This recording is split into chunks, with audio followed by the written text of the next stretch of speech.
Hello दोस्तों, तो स्वागत है हमारे चैनल पीडीएम ज्ञान स्टडी में। तो ये आप रेलवे की पीवाईक्यू सीरीज है। तो इसमें मतलब पीवाईक्यू क्वेश्चंस हैं। आप किसी भी एग्जाम की तैयारी कर रहे हो आरआरबी से रिलेटेड, और मतलब और भी किसी एग्जाम की आप तैयारी कर रहे हो, जैसे एसएससी हो गया, जीडी हो गया, सीएचएसएल हो गया, या आप किसी भी एग्जाम की तैयारी कर रहे हो तो ये देख सकते हैं। लेकिन रेलवे के लिए ये बहुत ज़्यादा इंपॉर्टेंट होने वाली है ये सीरीज। आप एएलपी, आरपीएफ, जेई टेक्नीशियन और ग्रुप डी के लिए आप तैयारी कर रहे हो तो ये सीरीज ज़रूर देखें। और ये पीवाईक्यू सीरीज है। तो स्टार्ट करते हैं हम। तो हमारा जो पहला प्रश्न है वो है, जो गांधी जी और अम्बेडकर जी के बीच एक समझौता हुआ था, उसको मतलब किस नाम से जानते हैं। तो मतलब तो गांधी इरविन पैक्ट था, या पूना पैक्ट था, दिल्ली पैक्ट था, या लखनऊ पैक्ट था। तो ये जो था गांधी जी और अम्बेडकर जी के बीच में था, ये पूना पैक्ट था। और देखिए थोड़ा हम पूना पैक्ट के बारे में जानते हैं। तो ये जो पूना पैक्ट था, ये यरवदा जेल में मतलब साइन हुए थे गांधी जी और डॉक्टर बी आर अम्बेडकर के जी के बीच। तो एम के गांधी जी और doctor B are Ambedkar ji, तो इनके बीच साइन हुए थे कब? 1932 में, 24 सितंबर 1932 को। तो जो doctor B are Ambedkar ji थे, ये डिप्रेस क्लास को रिप्रेजेंट करते थे, और गांधी जी मतलब एक तरह से हिंदुओं की तरफ से। तो मतलब पूना पैक्ट पर कब हुए साइन? 1932, 24 सितंबर 1932। और कहाँ हुए? यरवदा जेल में। तो अब हम बात करते हैं जो गांधी इरविन पैक्ट था। तो थोड़ा यहाँ हम पेन का कलर चेंज करते हैं। तो जो गांधी इरविन पैक्ट था, तो ये गांधी जी और लॉर्ड इरविन के बीच में था। एम के गांधी और लॉर्ड इरविन के बीच था। और ये जो है, ये भी 1932 में ही हुआ था, गांधी इरविन पैक्ट। और ये मतलब जो सेकंड राउंड टेबल था, सेकंड राउंड कॉन्फ्रेंस थी जो लंदन में हो रही थी, उसके बाद हुआ था। मतलब जो सेकंड राउंड टेबल थी उसके बाद में गांधी जी और लॉर्ड इरविन के बीच हुआ था गांधी इरविन पैक्ट। अब हम बात करते हैं जो दिल्ली पैक्ट था। दिल्ली पैक्ट, ये जो हमारे प्राइम मिनिस्टर थे जे एल जवाहरलाल नेहरू जी, और जो पाकिस्तान के पीएम लियाकत अली खान के बीच ये एक शांति समझौता था। और 8 अप्रैल 1950 को ये दिल्ली पैक्ट के नाम से जाना जाता है। और लखनऊ पैक्ट आप सभी को पता होगा कि लखनऊ पैक्ट कौन सा था। लखनऊ पैक्ट 1916 में हुआ था। जो आईएनसी मतलब इंडियन नेशनल कांग्रेस की तरफ से जो हेड थे, हेडेड बाय द बीजी तिलक, बाल गंगाधर तिलक जी ने हेड किया था। और ऑल इंडिया मुस्लिम लीग की तरफ से मोहम्मद अली जिन्ना। तो ये लखनऊ में हुआ था, इसलिए इसको दिसंबर 29 को। तो ये भी आपसे पूछ लिया जाता है कि ये सेशन कब हुआ और कहाँ हुआ? दिसंबर 29 को लखनऊ में 1916 में। और ये समझौता था ऑल इंडिया मुस्लिम लीग और आईएनसी के बीच। तो आगे हम बढ़ते हैं। तो अगला जो हमारा प्रश्न है वो है आपका, जो लेंस की क्षमता किसके द्वारा मापी जाती है? तो जो लेंस की क्षमता है वो आपकी डायप्टर के द्वारा मापी जाती है, लेंस। और जो कैंडला है, ये आपकी लुमिनियस इंटेंसिटी का एसआई यूनिट है। और जो ल्यूमेन है, ये आपका ल्यूमिनियस फ्लेक्स का है, फ्लेक्स। और आपको पता होगा कि जो 7 फंडामेंटल क्वांटिटी हैं, उनके आपको एसआई यूनिट पता होना चाहिए, जैसे मास है और लेंथ है, तो इनके आपको मतलब ऐसा यूनिट पता होना चाहिए। ये डायरेक्टली आपसे प्रश्न पूछता है यहाँ से। तो आगे हम बढ़ते हैं। तो अगला जो हमारा प्रश्न है वो है, जो साइना नेहवाल हैं वो किस खेल से संबंधित हैं? जो साइना नेहवाल हैं ये आपकी बैडमिंटन से संबंधित हैं। तो इसका जो राइट आंसर है वो है सी, बैडमिंटन से संबंधित है। तो अगला जो प्रश्न है हमारा वो है, गांधी जी के जो पॉलिटिकल गुरु थे वो कौन थे? तो गांधी जी के जो राजनीतिक गुरु या पॉलिटिकल गुरु थे वो थे गोपाल कृष्ण गोखले जी। तो किसके? गांधी जी के पॉलिटिकल गुरु। और जो अब हम दादा भाई नौरोजी की बात करें तो इनको grand old man of India के नाम से भी जाना जाता था, grand old man of India. और जो महादेव गोविंद रनाडे जी थे, इन्होंने जो मतलब प्रार्थना समाज थी उसकी स्थापना आत्माराम पांडुरंग जी ने की थी, उसके ये सदस्य थे। तो 1867 में हुई थी प्रार्थना समाज की स्थापना। और जो बाल गंगाधर तिलक जी थे देखिए अभी 1916 में ये लखनऊ पैक्ट में शामिल थे। और देखिए जो बाल गंगाधर तिलक जी थे ये 6 साल तक जेल में भी रहे थे। इन्होंने लाठी क्लब की स्थापना की थी, लाठी क्लब। और एक डेक्कन स्कूल ऑफ सोसाइटी था, डेक्कन स्कूल ऑफ सोसाइटी। तो इसकी भी इन्होंने स्थापना की थी और ये आईएनसी के सदस्य बने थे 1990 में। देखिए इनके ऊपर मैंने एक वीडियो बनाया है, उसमें सारी चीजें बताई हैं बाल गंगाधर तिलक जी के बारे में, सारा कुछ बताया है कि इन्होंने किसकी स्थापना की, कब की। और देखिए आपको अभी ये है कि बाल गंगाधर तिलक जी का जो ओरिजिनल नेम था वो क्या था, ये भी उसमें बताया है। लेकिन अगर आपने अगर हमारी वो वाली वीडियो नहीं देखी तो जाके देख सकते हैं। अगर यहाँ और एक और बात, अगर आपको हमारा वीडियो अच्छा लग रहा हो या लगता हो आप कंटिन्यू देख रहे हो तो एक लाइक जरूर करके जाएं। और आप हमारे चैनल पे नए हैं तो सब्सक्राइब करें और शेयर करना ना भूलें। लेकिन लाइक जरूर करें अगर आपको हमारा वीडियो वाकई अच्छा लगा हो। और ये सीरीज हमारी कंटिन्यू रहेगी। आप कंटिन्यू, ये है कि आप नोट्स बनाएंगे और कंटिन्यू रिवाइज करेंगे तो आपके क्वेश्चन जरूर फंसेंगे। तो आगे हम बढ़ते हैं। तो अगला जो प्रश्न है वो है, मतलब मिर्चों का शहर जो मतलब इंडिया में सिटी ऑफ चिलीज के नाम से किसे जाना जाता है? तो जो सिटीज ऑफ चिलीज है तो वो गुंटूर को सिटीज ऑफ चिलीज के नाम से जाना जाता है। क्या? सिटी ऑफ चिलीज, मिर्चों के शहर के नाम से गुंटूर। और जो तेजपुर है ये आपका असम में है। और जो विजयवाड़ा है ये आपका मतलब म्यूजियम के लिए और टेम्पल्स के लिए, तो ये इस चीज के लिए फेमस है। तो आगे हम बढ़ते हैं। तो अगला जो प्रश्न है हमारा वो है, जो गैसों का दबाव मापने के लिए कौन सा उपकरण का मतलब कौन सा उपकरण का उपयोग किया जाता है? तो जो प्रेशर ऑफ गैस, तो ये बैरोमीटर के द्वारा जो प्रेशर ऑफ गैस है वो किसके द्वारा मापा जाता है? Barometer, pressure of gas. और देखिए जो गैल्वेनोमीटर है ये आपका मतलब डिटेक्ट करता है direction of electric current, direction of electric current. ये जो इलेक्ट्रिक करंट रहता है उसकी डायरेक्शन बताता है गैल्वेनोमीटर।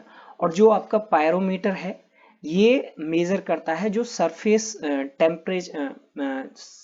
पे जो टेम्परेचर रहता है, measure the temperature on surface. तो ये जो सरफेस पे टेम्परेचर रहता है उसको मेजर करता है पायरोमीटर। इसका जो राइट आंसर, बैरोमीटर आपका प्रेशर ऑफ गैस को मापता है। तो अगला जो प्रश्न है वो है हमारा, जो बिंदुसार था ये सेकंड एम्पायर था, कौन सी डायनेस्टी से था? तो जो बिंदुसार था ये मौर्य डायनेस्टी से था। तो ये सेकंड मतलब सेकंड एम्पायर था। और ये आजीविका मतलब संत कह सकते हैं, आजीविका सेक्ट था। और देखिए अब हम यहाँ जो मौर्य समाज मौर्य डायनेस्टी की बात हुई है, तो जो फाउंडर था मौर्य डायनेस्टी के वो थे चंद्रगुप्त मौर्य, चंद्रगुप्त मौर्य। और इनकी हेल्प किन्होंने की थी? चाणक्य, चाणक्य।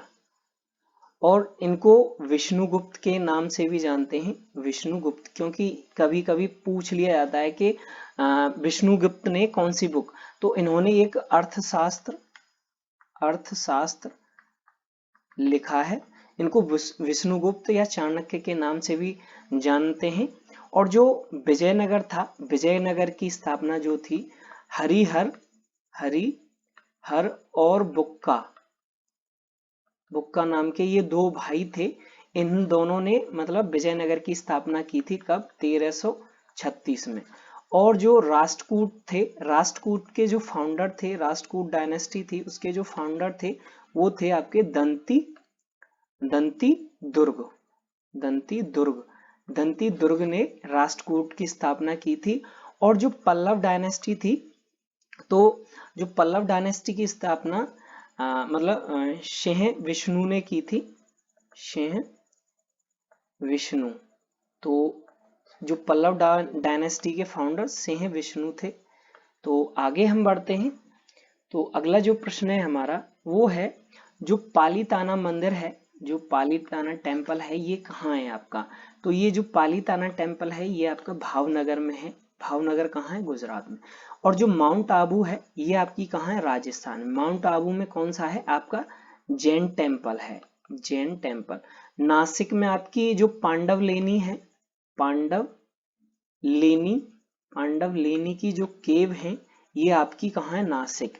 उज्जैन में आपके मतलब बहुत सारे शिव टेम्पल हैं।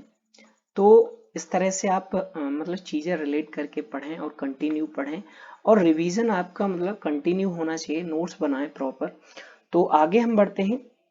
तो जो अगला प्रश्न है हमारा वो है, जो रामोजी फिल्म सिटी है ये कहाँ लोकेटेड है? तो ये जो प्रश्न है ये फेमस है, आपको ज्यादातर पता भी होगा। तो जो रामोजी फिल्म सिटी है ये आपकी हैदराबाद में है।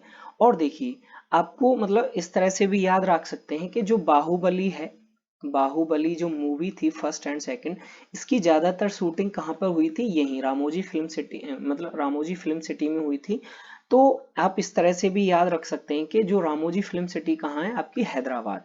तो आगे हम बढ़ते हैं। तो अगला जो प्रश्न है हमारा, देखिए ये वाला इंपॉर्टेंट प्रश्न है। इस मतलब इस यहाँ से एक प्रश्न जरूर आता है। जो 8th शेड्यूल है इंडियन कॉन्स्टिट्यूशन का, जो 8वां अनुसूची है, तो इसमें मतलब पहले कितनी भाषाएं थी, मतलब पहले कितनी थी, और करंट मतलब यहाँ पूछा है कि 8वीं सूची में कितनी भाषाएं हैं। तो अभी का जो है आपको 22 भाषाएं, लेकिन आपसे पूछ ले कि ओरिजिनली कितनी भाषा थी। ओरिजिनली आपकी 14 भाषा थी। और अब कितनी है? 9। यहाँ लिख सकते हैं हम 9, आपकी कितनी है? 22। अब देखिए आपसे यहाँ से प्रश्न पूछा जा सकता है कि जो 15वीं भाषा थी वो कौन सी थी? जो 15वीं भाषा थी, 15th जो लैंग्वेज थी वो थी आपकी सिंधी। तो ये आपकी कब ऐड की गई? 21st मतलब कॉन्स्टिट्यूशनल अमेंडमेंट एक्ट के तहत। और कब? 1967 में ये ऐड की गई। ये 15 में ही थी। तो डायरेक्टली आपसे पूछा जा सकता है, देखिए ये ना दे डायरेक्टली प्रश्न मतलब पूछते कि 15वीं भाषा 8वें शेड्यूल में कौन सी थी। तो इस तरह से भी पूछा जा सकता है, या 15वीं भाषा कौन सी थी जो कॉन्स्टिट्यूशन में जोड़ी गई, तो वो थी आपकी सिंधी। और देखिए आपका जो 71st अमेंडमेंट हुआ था, अमेंडमेंट एक्ट जो हुआ था आपका 71st, तो इसमें आपकी 3 भाषाएं और जोड़ी गई। कौन कौन सी? 3, कोंकणी, मणिपुरी और नेपाली। कोंकणी, मणिपुरी और आपकी एक नेपाली। तो ये 3 भाषाएं जोड़ी गई कब? 1992 में। ये 71st अमेंडमेंट एक्ट के तहत जोड़ी गई थी। अब देखिए अब कितनी हो गई? 15 और 3 18, और आपकी 4 और जोड़ी गई। 4 कौन कौन सी थी आपकी? जो 4 थी वो थी आपकी बोडो डोंगरी थी, बोडो डोंगरी, मैथिली और आपकी संथाली। ये 4 और जोड़ी गई संथाली। ये आपकी कब जोड़ी गई? ये 2003 में जोड़ी गई। 2003 में कौन से 92 में अमेंडमेंट एक्ट के तहत। तो देखिए यहाँ से बड़ा अच्छा प्रश्न बनता है कि जो 4 लैंग्वेज थी वो कब जोड़ी गई? 2003 में। 3 लैंग्वेज कब जोड़ी गई? 71वें कॉन्स्टिट्यूशनल अमेंडमेंट एक्ट के तहत 1992 में। तो इस तरह से ये है कि आपको एग्जामिनर घुमाता है, एक क्वेश्चन वहीं से होता है, लेकिन क्या रहता है कि हम चीजें रिवाइज नहीं करते, कंटिन्यू मतलब कंटिन्यू जो चीज हमने नोट्स बनाए कंटिन्यू उनको रिवाइज नहीं करते, तो प्रश्न यहीं से रहता है। तो अगर आपको हमारा वीडियो अच्छा लग रहा हो तो लाइक जरूर करें, एक लाइक जरूर करें, क्योंकि आपके लाइक से ये है कि हमें मतलब एक ये रहता है कि आपका रेस्पॉन्स अच्छा आ रहा है और हम और मेहनत करें, अपने कंटेंट में और मेहनत करें, आपको मतलब अच्छे से अच्छा कंटेंट प्रोवाइड कराएं। तो अगला जो प्रश्न है हमारा वो है जो पेन होल्डर ग्रिप है। पेन होल्डर ग्रिप है, ये टर्म जो है मतलब कौन से स्पोर्ट में यूज किया जाता है? तो जो पेन होल्डर ग्रिप है ये आपका हॉकी में यूज किया जाता है। तो इसका जो राइट आंसर है वो है सी, हॉकी में पेन होल्डर जो ग्रिप है ये हॉकी में यूज किया जाता है। तो अगला जो प्रश्न है वो है आपका मतलब जो कल्लन की रजत रंगनी है ये किस राज्य से संबंधित है? तो जो कल्लन है इन्होंने एक बुक लिखी है रजत रंगनी, तो ये कौन से स्टेट से है थे? ये जम्मू कश्मीर से संबंधित है। तो इसका जो राइट आंसर है वो है J&K। तो आगे हम बढ़ते हैं। तो जैसे अब आपसे पूछ ले कि अब जैसे आपसे यहाँ उत्तर प्रदेश दिया है, तो उत्तर प्रदेश में आपसे उत्तर प्रदेश की जो इंडस वैली सिविलाइजेशन था इसकी साइट पूछ ले, तो उत्तर प्रदेश में जो इंडस वैली सिविलाइजेशन की साइट कौन सी है? तो वो है आपकी आलमगीरपुर है। और राजस्थान में पूछ ले आपकी कालीबंगन है, कालीबंगन है। और जैसे आपके मध्य प्रदेश में खुजारो टेम्पल है। तो इस तरह से आपसे देखिए आपको ये है कि ऑप्शन से भी खेलना आना चाहिए कि यहाँ क्या है यहाँ क्या है, तो इस तरह से भी आप मतलब क्वेश्चन का जवाब देख सकते हैं। तो अगला जो प्रश्न है वो है हमारा what is the result of hepatitis? जो हेपेटाइटिस है उसका परिणाम क्या होता है? तो उसका जो परिणाम है जो इन्फ्लेमेशन ऑफ लिवर। तो जो लिवर की जो समस्या रहती है जो हेपेटाइटिस से लिवर में समस्या आती है, और जैसे ब्लड डिजीज है आपका, जो से ब्लड कैंसर हो गया तो ये ब्लड डिजीज है। और जो मतलब रक्त का थक्का कौन सी विटामिन के कारण बनता है? जो विटामिन के कारण मतलब बनता है। और जो बोन डिजीज है ये आपका मतलब जैसे कैल्शियम रिलेटेड है, तो बोन डिजीज इस तरह से होती है। तो जो किडनी डिसऑर्डर है, तो किडनी का जो मेन फंक्शन है वो ब्लड को प्योर करना, प्योरिंग ऑफ ब्लड को प्योर करना। तो आगे हम बढ़ते हैं। तो अगला जो हमारा प्रश्न है वो है who was the first women president of India? तो भारत की पहली राष्ट्रपति कौन थी, पहली महिला राष्ट्रपति? तो वो थी प्रतिभा देवी पाटिल। तो प्रतिभा देवी पाटिल ये 2007 से लेकर 2012 तक प्रेसिडेंट रही हैं। और जो सरोजनी नायडू हैं ये आपकी यूपी की गवर्नर रही हैं, गवर्नर। और जो उमा भारती हैं ये आपको बताना है कि ये क्या रही हैं, और ये आपकी first women prime minister of India रही हैं, इंदिरा गांधी जी। उमा भारती जी के बारे में आपको बताना है कि ये क्या रही हैं। तो अगला जो हमारा प्रश्न है वो है who among the following was the actors in the interim prime minister of India after the death of prime minister Lal Bahadur Shastri in 1966? जब देखिए प्रश्न ये है कि जब 1966 में प्रधानमंत्री लाल बहादुर शास्त्री की मृत्यु हो गई थी, उसके बाद जो अंतरिम प्रधानमंत्री थे वो किसको बनाया गया? तो वो थे गुलजारी लाल नंदा जी। तो जो गुलजारी लाल नंदा जी थे ये मतलब प्राइम मिनिस्टर बने और इन्होंने एक बुक भी लिखी थी, जो बुक का नाम था आपका a life in the life. प्रश्न बनता है कि ये बुक किसकी है? A life in the service of the people, in the service of the people. तो ये बुक इन्होंने लिखी थी गुलजारी लाल नंदा जी ने, a life in the service of the people. तो आगे हम बढ़ते हैं। तो अगला जो प्रश्न है वो है आपका how many type of the GSTs are there in India. तो जो जीएसटी है ये कितने प्रकार के टैक्स हैं? तो जीएसटी के जो टैक्स हैं वो है इंडिया में 4 प्रकार के। तो जो 4 प्रकार के टैक्स हैं वो कौन कौन से हैं? तो थोड़ा हम यहाँ जानते हैं। तो एक आपका CGST है, तो दूसरा आपका SGST है, SGST, और जो तीसरा है आपका IGST है, IGST, और जो चौथा है आपका UTGST। अब देखिए आपको ये तो पता चल गया है कि कितने प्रकार के टैक्स हैं, 4 प्रकार के। तो हो सकता है कि आपको इसकी फुल फॉर्म पूछ ले। जो CGIST है इसकी है central goods and service tax. तो यहां हम लिख देते हैं सेंट्रल गुड्स एंड सर्विस। तो ये मैं शॉर्ट में लिख देता हूं सर्विस टैक्स। और जो SGST है स्टेट गुड्स सर्विस टैक्स है, स्टेट गुड्स सर्विस टैक्स। और जो आपका आई है integrated goods service tax, integrated goods. तो देखिए आप या जो आई है, एस है और सी है, इसकी आप आगे याद रखें यूटी का यूनियन टेरिटरी।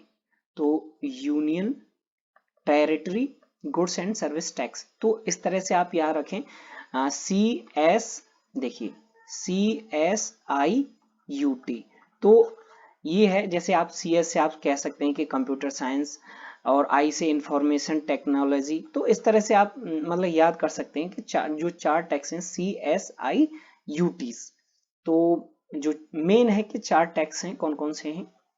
तो अगला जो प्रश्न है वो है who appoint the chairman of the UPSC. तो जो यूपीएससी के चेयरमैन किसके द्वारा अपॉइंट किए जाते हैं? वो प्रेसिडेंट के द्वारा अपॉइंट किए जाते हैं। और देखिए जो प्राइम मिनिस्टर है वो भी आपके प्रेसिडेंट के द्वारा अपॉइंट किए जाते हैं। और जो चीफ जस्टिस ऑफ इंडिया हैं ये भी आपके प्राइम मिनिस्टर के द्वारा अपॉइंट किए जाते हैं। तो अगला जो हमारा प्रश्न है वो है आपका when was the first national commission for the schedule caste schedule tribe constituted. जो अनुसूचित जनजाति था उसका गठन कब किया गया? तो इसका जो आंसर है आपको कमेंट में देना है कि इसका जो राइट आंसर है वो क्या है। तो अगर आपको हमारा वीडियो अच्छा लगा हो तो लाइक जरूर करके जाएं और इसका आंसर अपना कमेंट में बताएं कि ऑप्शन है आपके अप्रैल 2001, मार्च 2004 और मई 2004 और मार्च 2000। तो आप अपनी इसका जो आंसर है कमेंट में ज़रूर बताएं कि, और बताएं कि आपको हमारा सेशन कैसा लगा। अगर अच्छा लगा हो तो लाइक ज़रूर करके जाएं।